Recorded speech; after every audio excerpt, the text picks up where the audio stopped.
네, 여러분 안녕하십니까? 도시공동체연구소의 성석환입니다. 네, 이제 벌써 2022년이 마무리되어 가고 있습니다. 오늘은 그래서 특별한 손님을 모시고 올해 한 해를 한번 정리해 보려고 하는데 뭐 다 다를 수는 없고요. 특별히 청년 문제, 또 MZ 문제 이런 것들을 한국 사회 트렌드와 연결해서 한번 살펴보려고 합니다. 오늘 이야기 손님으로 우리 너무 잘 알려지신 또 여러 가지 분야에서 도시, 공동체 등등 여러 가지 문제 최근에 연구 많이 하고 계시는 우리 김승환 박사님 나오셨습니다. 안녕하세요. 네, 반갑습니다. 네. 부족한 저를 또 이 유명한 TV에 초청해 주셔서 너무 감사드립니다. 그렇게 안 유명해요. 오늘 네, 제가 이 대화의 주제를 우리 김 박사님 오심으로 말미암아 좀 유명해질 수 있기를 바라면서 네, 최소 1000명은 늘 수 있겠습니다.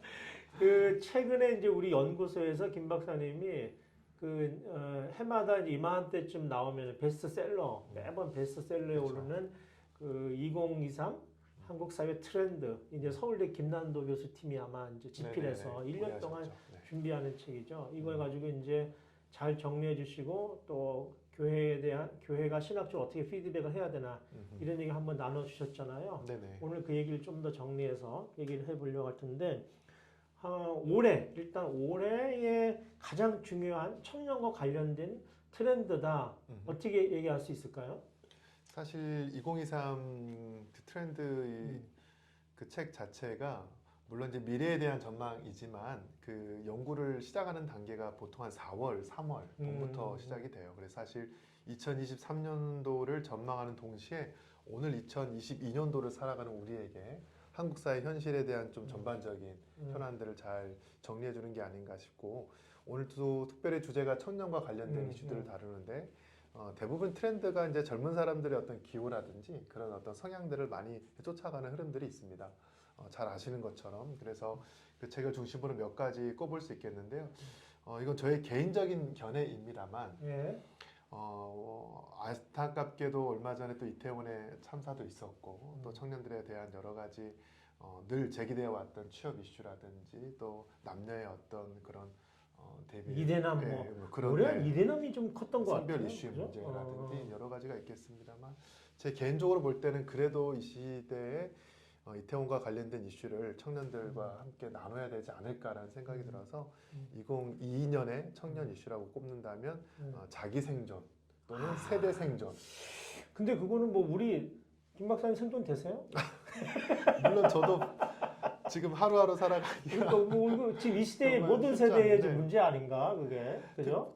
모든 세대 문제이지만 그래도 한 국가의 국민으로서 또 각각의 대학이라든지 여러 사회의 한 구성원으로서 살아갈 수 있는 그런 세대임에도 불구하고 이태원을 통해서 드러났던 거는 더 이상 사회가 우리의 안전망이 아니다. 국가와 공권력을 비롯한 모든 그런 행정력들을 포함해서 이들에게 대한 어떤 관심이라든지 어떤 배려라든지 물론들 표가 있기 때문에 말을 합니다만 여전히 현실 사회에서는 자기 생존을 위해서 뛸 수밖에 없는 그런 안타까운 세대가 아닌가라는 생각이 그래요. 듭니다. 자기 생존 좀 피부에 와닿는 이야기 같긴 한데 지금 뭐 아마 5060한테 물어봐도 자기 생존 얘기 무지하지 않을까 싶긴 한데 네네. 어쨌든 우리 사회 미래가 청년들이니까 좀 더 이렇게 절실하게 생각해 보게 됩니다. 자, 그럼 이제 2023년 네. 그 책에서 보면은 뭐 이런저런 얘기가 있고요. 또 이제 김 박사님 생각할 때 한 두 개 정도 네. 내년에 가장 중요한 청년 또는 MZ세대와 관련된 두 가지 트렌드가 있다면 어떤 게 가장 중요할까? 제가 의미 있게 봤던 거는 이제 오피스 빅뱅이라는 키워드였습니다. 오피스 때? 네네. 그 사무실의 뭐 폭발 이렇게도 볼 수 있겠지만 예. 대사직의 시대라고 하죠. 과거에는 예. 어떤 뭐 기업이라든지 아니면 어떤 직장을 들어가면 거의 은퇴할 때까지 정년을 보장받아서 그렇게 자기 생활을 했던 것이 보통이었는데 오늘날은 그렇지 않고 물론 회사와 기업에서 여러 가지 이제 능력치를 봐서 자를 사람 자르고 정년을 맞이하는 그런 경우도 있습니다만 친구들 자체가 이 기업과 회사의 성장보다 더 중요한 게 자기 성장이거든요. 나의 어떤 만족과 기쁨과 자기 성장. 이게 이제 뭐 피드백 세대라는 이야기도 같이 나오는 것처럼. 그래서 자신이 이 회사에서 또는 이 직장에서 이 분야에서 일할 만한 가치를 스스로 증명해낼 뿐 아니라 그 안에서 어떤 만족감을 그런데 느끼는가. 내가 볼 때는 네. 내가 내 입장에서 봤을 때 김 박사님도 그런 세대 같은데. 근데 이제 저는 40대다 보니까 부양해야 될 가족도 있고 여러 가지 또 경제적인 책임을 져야 되기 때문에 아니 어때? 네. 요즘은 다 어느 무슨 조직이나 네네. 단체에 자기가 전적으로 이렇게 속해가지고 음흠. 이렇게 뭔가 거기에서 조직에서 원하는 일을 하는 걸 별로 안 좋아하잖아요. 그런 생각이 다 있는 거 아니에요? 현대인들이 지금. 근데 특별히 젊은 친구들은 이걸 좀 비판적으로 보면은 책임감이 너무 없다. 너무 그런 소속감이 없다. 이렇게 얘기하는데 맞습니다. 그렇게 보는 거는 안 좋은 건가? 아니요, 어쨌든. 그렇게도 충분히 볼 수 있죠. 고용주의 입장이라든지 아니면 팀장급에서 이 일에 더 힘을 쏟아야 될 사람들이 쉬는 시간에 자기 개발한다든지 아니면 뭐 엔잡해서 다른 거에 대해서 더시 투자라든지 여러 가지 창업에 대해서 공부하는 것들을 어떻게 보면 이제 너무 이기적이다, 자기 중심적이다고 볼 수 있을 것 같아요. 하지만 이 2030 특히 청년 세대 입장에서는 지금의 직장만 가지고는 살아가는 것도 쉽지 않고 이게 나중에 어떤 자신의 노후라든지 그런 것들을 안정적으로 가져갈 수도 없기 때문에 그러니까 생존을 위한 어쩔 수 없는 선택이라고 볼 수 있어요. 물론 개 중에는 근데 대기업에서도 막 뛰쳐나오고 네네. 막 그러잖아요. 그러니까 파이어 되고 잘리는 사람도 있지만은 멀쩡하게 다니는 직장을 뭐 이렇게 나와서 그냥 하고 싶은 일 하는 사람도 있고 하는데 이걸 다 하나로 그렇게 볼 수 있을까 싶은 생각 있어요.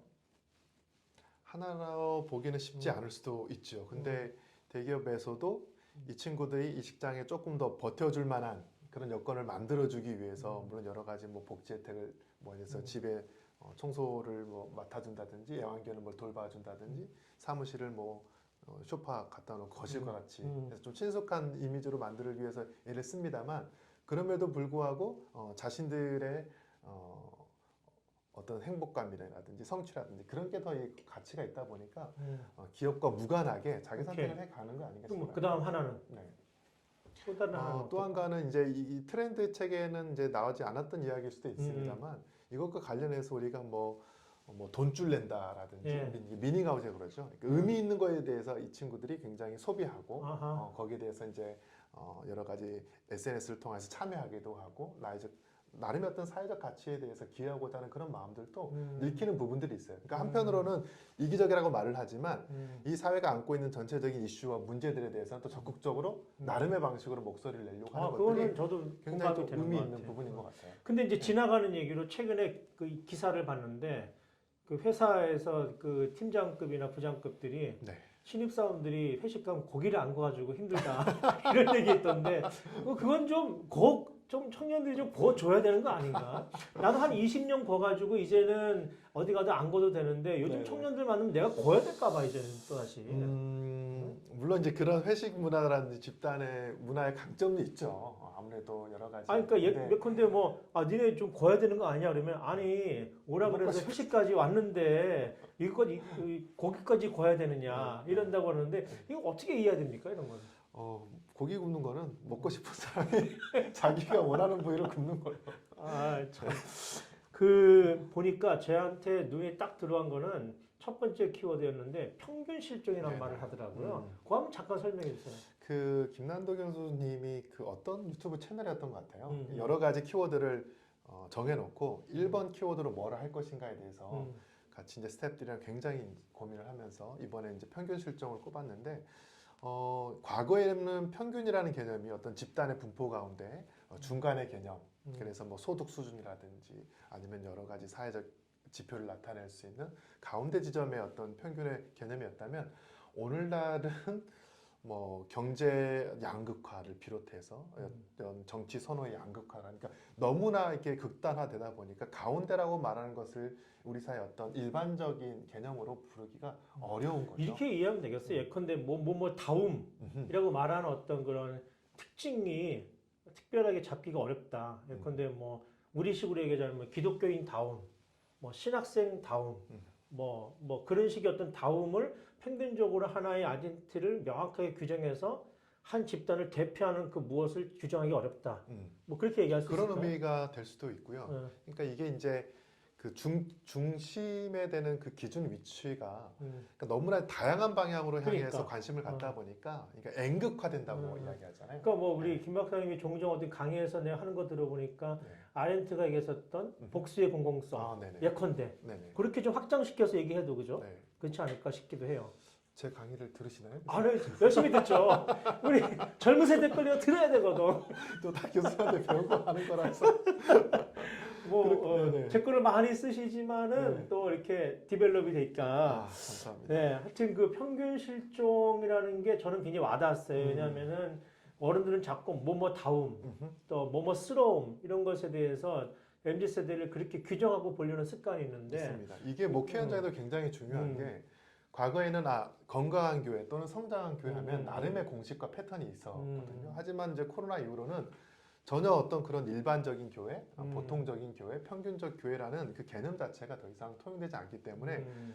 이 N극이라는 자체가 자신의 관심 또는 기호 또 달란트 그런 것들을 붙잡고 가는 거거든요. 그러다 보면 목회도 자기가 잘하는 것에 훨씬 더 집중을 하고 거기에 대해서 교회가 뭔가 이렇게 하나의 자기만의 브랜드를 만들어가는 방향으로 그게 어떤 청년 사역이면 청년 사역이라든지 그렇게 가야 되는 게 앞으로의 시대의 어떤 흐름이 아닌가. 그래서 이제 평균 실종이 그렇게 저에게는 일으켰거든요. 네.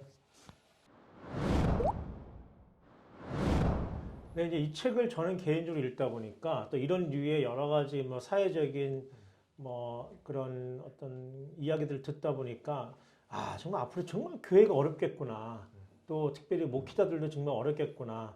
이런 생각을 많이 하게 되는데 요즘에 이제 이런 일반적으로 이야기되는 그 요즘 세대 청년들, MZ 세대들 청년들 보다가 교회 청년들 보면은 뭐 솔직히 말하면 좀 착하고 완전 착하죠. 뭐 아주 말 잘 듣고 그렇잖아요. 근데 그게 또 저는 큰 괴리가 있는 것 같아요. 그러니까 우리 사회의 보편적인 청년들과 교회 청년의 평균 이미 일반적인 교회 청년들은 평균이 실종됐는데 교회 청년들은 평균이 너무 명확하게 있는 게 아닌가 이런 걱정이 돼요. 어떻게 생각하세요?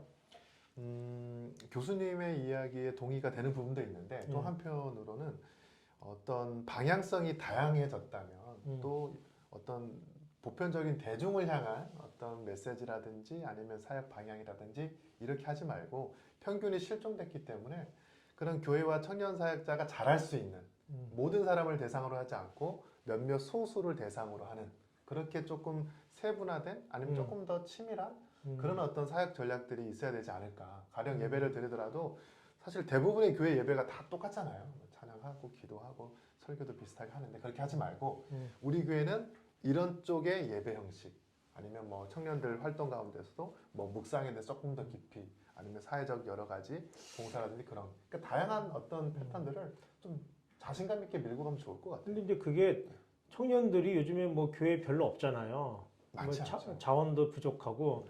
근데 되는 교회, 뭐 청년들이 많이 모여 있는 교회가 보면 대체로 큰 교회, 대형 교회 이런 교회인데 그런 데는 뭐 그런 고민 안 하잖아요. 그냥 다 똑같은 예배에, 똑같은 찬양에, 똑같은 형식. 그래도 다 대형 교회는 되고 잘 돌아가니까 지금 말씀하신 그런 부분이 교회에서는 이게 사회에서는 작동이 되는데 오히려 교회에서는 전혀 작동이 안 되고 오히려 예전 방식으로 해야만 오히려 먹히는 게 아닌가. 그런 고민이 들 때가 있더라고요. 그럴 수도 있는데 예를 들어서 작은 교회가 똑같은 예배 폼으로 뭐 찬양팀을 운영한다든지 방송 영상팀을 운영한다든지 여러 가지 임원 구조를 가져간다고 하면 그것만 하더라도 스텝이 최소 20명은 있어야 되거든요. 근데 그러니까. 그렇게 똑같이 하려다가는 물론 그런 어떤 달란트가 있으면 모를까 쉽지 않아요. 사실 사회. 그래서 그런 거 다 하지 말고 우리는 뭐 찬양에 대해서만 집중적으로 해서 예배를 드리겠다.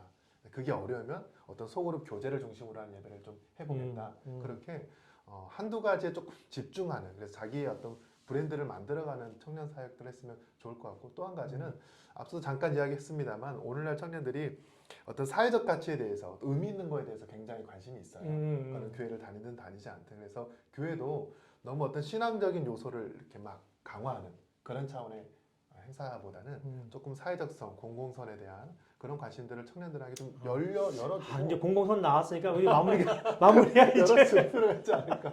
공공선 나오면 다 마무리죠 우리가. 근데 청년들에게 그런 우리가 사용하는 그런 개념으로 접근했을 때 저는 별로 이렇게 효과를 못 봤는데 그 사회에서는 이렇게 저렇게 굉장히 다양한 방식으로 접근하는데 근데 교회 청년으로 들어오면은 굉장히 탑다운 방식이고 전통적인 방식으로 동원하는 방식으로 이루어져서 과연 이 사회적 사회의 일반적인 청년과 교회 청년의 차이를 우리가 앞으로 줄일 수 있을까? 그러면서 이제 교회 청년 말고 청년 교회로 가야 되지 않느냐. 이게 이제 제 청년교회. 생각인데 네, 그러니까 교회 청년 말고 청년 교회로 그래서 정말 청년처럼 젊어지는 교회로 가면 좋겠다는 게 이제 생각인데 이런 트렌드들을 우리가 잘 좀 분석을 하고 받아들이고 어떻게 하면 교회가 교회 청년에 머물지 않고 청년 교회로 갈 수 있을까 이런 생각을 이제 해보게 됩니다. 그죠? 그런 일에 우리가 다 쓰임 받을 수 있으면 좋겠고 모쪼록 2023년 한국 교회가 청년들을 살리고 청년들에게 희망을 주는 그런 한 해가 됐으면 좋겠다. 뭐 마무리의 발언 한번. 근데 갑자기 교수님 마무리하셔가지고 이야기를 하다가 아무튼 뭐 그래도 청년에 대한 여러 가지 관심을 계속 한국교회 가졌으면 좋겠고 네. 담임 목사님들이 청바지 입고 설교한다고 청년교회 되는 거 아니에요. 그렇지. 막 머리도 뭐 염색하고 하시는데 그럴 필요는 없고 일단 충분한 의사소통 그다음에 청년들의 어떤 가치관들을 존중해주고 그들의 어떤 활동들을 좀 자유롭게 교회가 품어줄 수 있으면 너무 일꾼처럼 부리지 말고요. 당연한 이야기는 하지만 아무튼 청년화되어 가는 것이 교회의 미래에 있다는 것을 기억하면 좋겠습니다. 예, 오늘 뭐 즐거운 시간 내주셔서 감사합니다. 고맙습니다. 네, 감사합니다. 네, 여러분 2023년에는 정말 새로운 꿈과 희망이 가득 차시기를 바라겠습니다. 그런데요, 저도 얼마 전에 우리 학교 학생들에게 그 카톡방에다가 크 하나 쓴다고 혼났거든요. 나는 하나가 뭐가 문제냐 그랬더니만 두 개나 세 개를 붙여야지 하나는 인간적으로 아니다라는 거예요. 그래서 내가 또 마침표를 왜 자꾸 붙이냐? 나는 마침표 붙여야만 말이 끝난 것 같은데 마침표 붙이는 게 이상하다고 자꾸 나한테 뭐라 그래가지고 여러분 저희들 좀 구박하지 말아 주십시오. 저희도 굉장히 노력하거든요. 우리 청년들을 정말 사랑하고 싶은데 어떻게 사랑하는 게 좋은지 잘 모르기 때문에 어려운 거니까 우리 여러분 손잡고 주님이 만드신 나라로 함께 잘 걸어나가는 2023년 되시길 간절히 기대하겠습니다. 고맙습니다.